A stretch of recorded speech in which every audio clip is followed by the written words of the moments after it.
The chaotic funeral of King George III. King George III was the King of Great Britain and Ireland from 1760 until his death in 1820.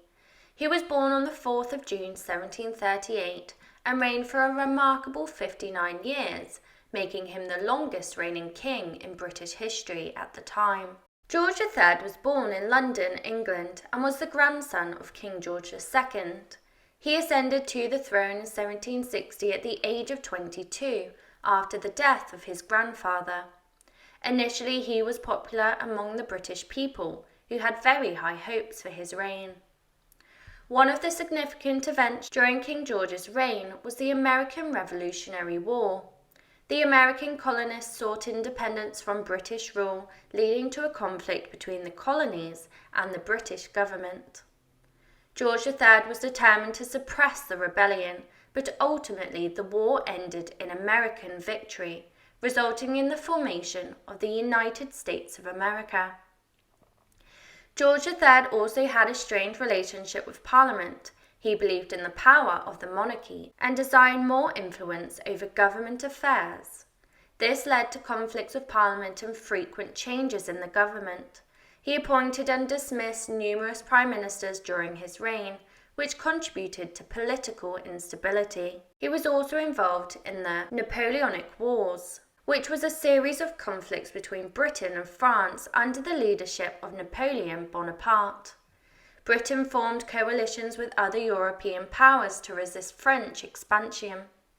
Despite suffering setbacks initially, Britain and its allies eventually defeated Napoleon, establishing Britain as a major European power.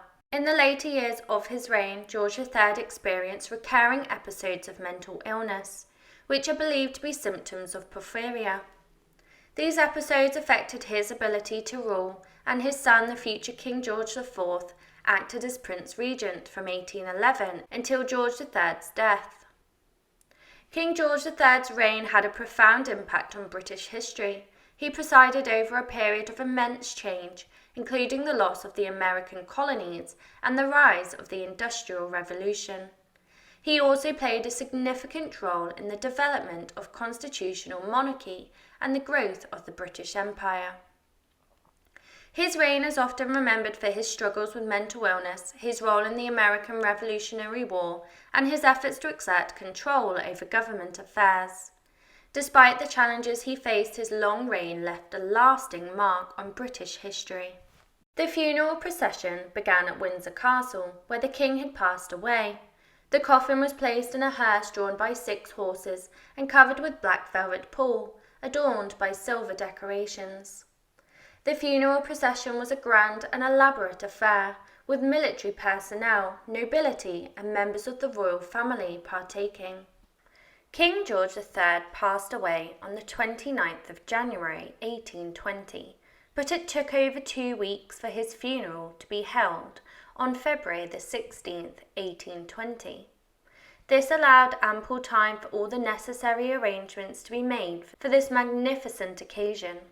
The funeral preparations were organised by France and Beckwith, who had previously handled the funeral of Queen Charlotte less than 2 years before.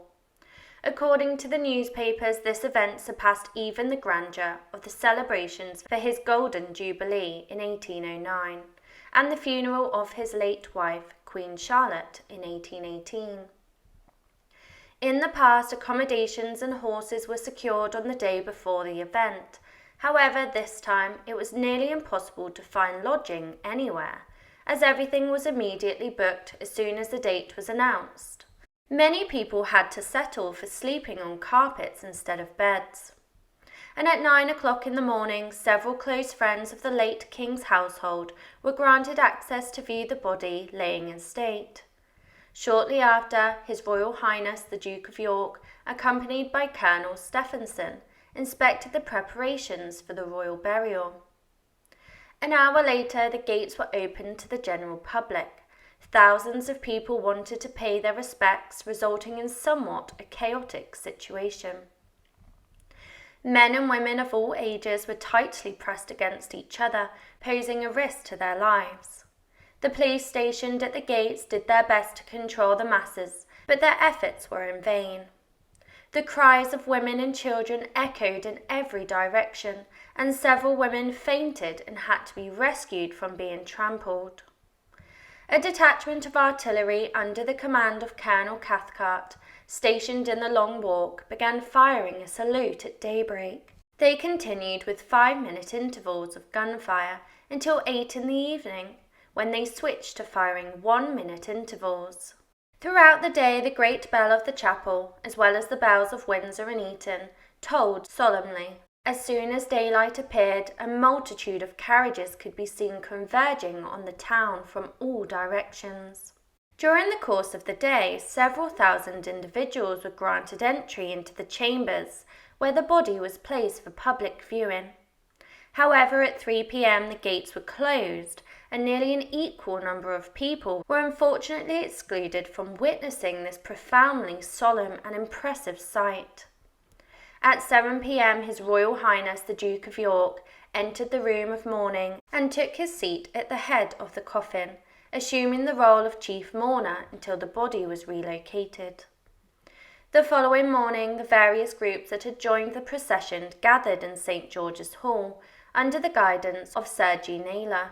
The arrangements faced initial challenges due to a larger than expected number of attendees, but eventually everything proceeded as planned. The peers entered through Elizabeth Gate and made their way to the King's Lodge, then crossing over to Kitchen Gate and entering the castle at the eastern end of the state apartments. Tickets for admission to the chapel were distributed, followed by tickets for entry to the lower yard, where a part of the procession was set to pass through. At 8:45, the coffin was brought through the different rooms, resting on the same platform used during the funeral of the late Queen. The chapel was adorned in a magnificently decorated fashion, surpassing any previous display of splendour. A raised platform extended from the south aisle up the nave to the choir, and it was covered in black cloth with foot guards positioned on either side, every second man holding a wax candle. Behind them, around 500 Eton scholars were stationed, all granted admission by special order of the now King George IV. In the north aisle, seating arrangements were made with elevated tiers for those individuals who held admission tickets. However, after 7 p.m. those tickets were deemed invalid. The choir area was also prepared to receive distinguished guests and could accommodate up to 94 people.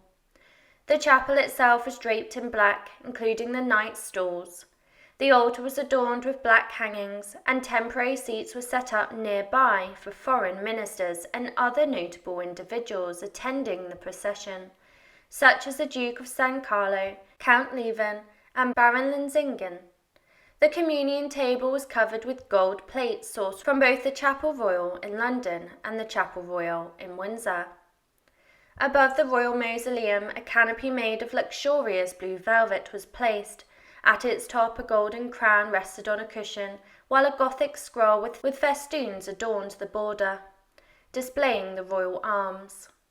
This arrangement remained in place for several days, allowing the public to view it. The sight of the procession descending the grand staircase of the castle, accompanied by banners and more, was reported to be remarkably striking. Those admitted to the lower courtyard enjoyed a full view of the processions, and upon the processions reaching the great gate of St. George's Chapel in the south aisle, the King's body was received by the Dean of Windsor, and the organ immediately played the hymn, "I am the resurrection and the life saint the Lord." The funeral service composed by Dr. Croft and Mr. Purcell commenced, and the procession entered in an orderly manner. The royal body was placed on a platform with crowns and cushions placed upon it.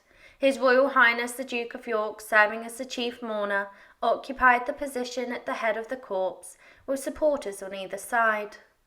The royal princes sat near the chief mourner, and the Lord Chamberlain and His Majesty's household took his place at the feet of the corpse. Around 9 a.m. the first segment of the procession entered the south aisle, and it took until a little after 10 a.m. for everyone to be seated within the chapel. The ceremony itself lasted approximately an hour. King George III was interred in the chamber beneath St. George's Chapel, alongside other members of his family, including Princess Amelia, his wife Queen Charlotte, and Princess Charlotte, the daughter of George IV, who was Prince Regent at the time of her death in 1817.